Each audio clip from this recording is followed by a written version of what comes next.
what is happening in our neighborhood in Kathmandu, जो protest चल रही हैं. Right. मैंने सोचा था कि मंडे को 1 day प्रोटेस्ट है, क्रैकडाउन होगा, ख़त्म हो जाएगा. लेकिन Tuesday when we are shooting this episode फिर से प्रोटेस्ट हो गई हैं. डू यू थिंक कि ये ऑर्गेनिक प्रोटेस्ट है या it was something which was brewing और ये होना ही था फिर से? अभी तो रिसेंटली प्रोटेस्ट हो गई थी, वो बंद हो गया था. seem like Oli has control over the situation और ये फिर से हो गया है. तो आपके हिसाब से what do you think is the reason? Ma'am, यहाँ पे अगर हम बात करें नेपाल की, तो discontent has been brewing up for a very long time. उसका सबसे बड़ा रीज़न ये है कि नेपाल में जो यूथ है वो सबसे पहली बात किसी प्रकार की कोई जॉब अपॉर्चुनिटी को पा नहीं पा रहा. मेजॉरिटी यूथ को माइग्रेट करके देश से बाहर जाना पड़ता है. तो डेमोग्राफिकली जितने भी लोग अभी यहाँ पर बचे हैं, जो खास करके इमर्जिंग यूथ है, वो पहली बात तो फ्रस्ट्रेटेड है कि उनके लिए जॉब्स अपॉर्चुनिटीज़ क्यों नहीं है. दूसरा, एक कंबाइंड इफेक्ट आप ग्लोबली देखिए कि जिस तरीके से डोनाल्ड ट्रंप का रवैया हो या कनाडा का हो या यूरोपियन कंट्रीज़ का हो कि they are all closing immigration, तो उसके कॉन्टेक्स्ट में भी अपॉर्चुनिटीज़ इन लोगों के लिए घट रही हैं. So that causes more frustration. और तीसरी चीज़ ये है कि नेपाल की जितना भी पॉलिटिकल स्पेक्ट्रम है वो कहीं ना कहीं बहुत ज़्यादा चाइना और यूएस से कंट्रोल्ड है. तो कई पॉलिटिकल पार्टीज़ हैं जो आउटराइट चाइना को, एजेंडा को सपोर्ट करते हैं, और कई पॉलिटिकल पार्टीज़ हैं जो बिल्कुल hands in glove with the Americans हैं. इस कॉन्टेक्स्ट में, इंडिया के कॉन्टेक्स्ट में अगर हम बात करें, तो कहीं ना कहीं हमें बहुत सारी डिफ़िकल्टी भी हुई इस चीज़ को लेकर कि किस पॉलिटिकल स्पेक्ट्रम पे हम खेल सकते हैं. बिकॉज हर पॉलिटिकल पार्टी को अगर आप ध्यान से ऑब्जर्व करो तो 3 पार्ट्स में बटी हुई है. One is a pro China faction, one is a pro US faction same party में, और कुछ लोग हैं जो पुराने हैं जो प्रो इंडिया भी हैं. तो यहाँ पर अगर आप देखो तो लगभग पिछले 1 साल से इंडिया ने जो एक स्पेस कार्व आउट करने की कोशिश करी वो थी कि टैसिट लेवल पर, इनडायरेक्ट लेवल पर अगर मोनार्की के सपोर्ट को किया जाए.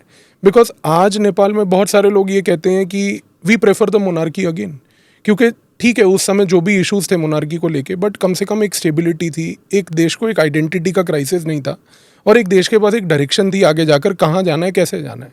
लेकिन जब से ये पॉलिटिकल पार्टीज आई हैं अनफॉर्चुनेटली, तब से नेपाल की सिचुएशन बहुत पॉलिटिकली ख़राब हुई है. इन्होंने सबसे पहले अपने जितने भी रिलेटिव्स थे, अपने जितने भी बच्चे थे, उनको बिजनेसेस में सेट कर दिया. इसकी वजह से क्या हुआ कि जो लोकल लेवल पर सिचुएशन थी वो डिटीरियोरेट कर गई. तो पॉलिटिकली नए कॉन्स्टिट्यूशन के आने के बाद, नए गवर्नमेंट स्ट्रक्चर के आने के बाद, डेमोक्रेसी के आने के बाद मेजॉरिटी लोगों को फ़ायदा नहीं मिला वहाँ पे. तो ये इनिशियली फर्स्ट 4-5 ईयर्स 2016 to 20 अगर आप देखें तो उस समय सिचुएशन ये थी कि people wanted to give it a try, कि ठीक है नई डेमोक्रेसी है, we should be patient. But इस पूरे प्रोसेस में सिर्फ करप्शन बढ़ा है. तो ये बहुत सारे फैक्टर्स का एक अमेलगमेशन है. लेकिन ये जो यहाँ पर अभी प्रोटेस्ट देख रहे हैं, ये प्रोटेस्ट मैं एक और नज़रिए से देखता हूँ, और वो ये है कि देयर इज़ अ कहीं ना कहीं attempt to bring about a regime change. और ये रेजिम चेंज का ऑपरेशन इस समय अमेरिका यहाँ पर ऑर्केस्ट्रेट कर रहा है. बिकॉज अगर आप अमेरिका का पिछले 2 साल का इतिहास देखो तो वो इंडिया से लेके, इंडिया में भी उसने कोशिश करी, अभी भी कर रहा है पूरे रेजिम चेंज को करने की.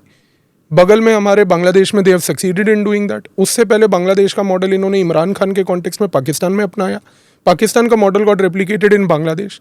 बांग्लादेश पाकिस्तान मॉडल किसी तरीके से थोड़ा बहुत इंडिया में इम्प्लीमेंट हो रहा है. And now comes Nepal. तो ये पूरे साउथ एशिया को डिस्टेबलाइज करना, और ये अमेरिका की एक स्ट्रैटेजी इसलिए भी है और हो भी सकती है for that matter, because China की जो पेरिफेरी है, अगर आप चाइना की साइकी समझेंगे तो चाइना हमेशा से पेरिफेरी को स्टेबलाइज करना चाहता है. वो कभी नहीं चाहेगा कि पेरिफेरी डिस्टेबलाइज रहे, क्योंकि वो उसकी ग्रोथ के लिए कंड्यूसिव नहीं है. और जितना आप देखेंगे कि इंडिया चाइना की प्रॉक्सिमिटी भी अगर बढ़ती है, और यहाँ पर अगर इंडिया चाइना किसी तरीके से पेरिफेरी को स्टेबलाइज करते हैं, तो चाहे वो नेपाल हो, चाहे वो बांग्लादेश हो या पाकिस्तान हो, America will try to destabilise it. So there are geopolitical factors, there are domestic factors that are working at present in Nepal both.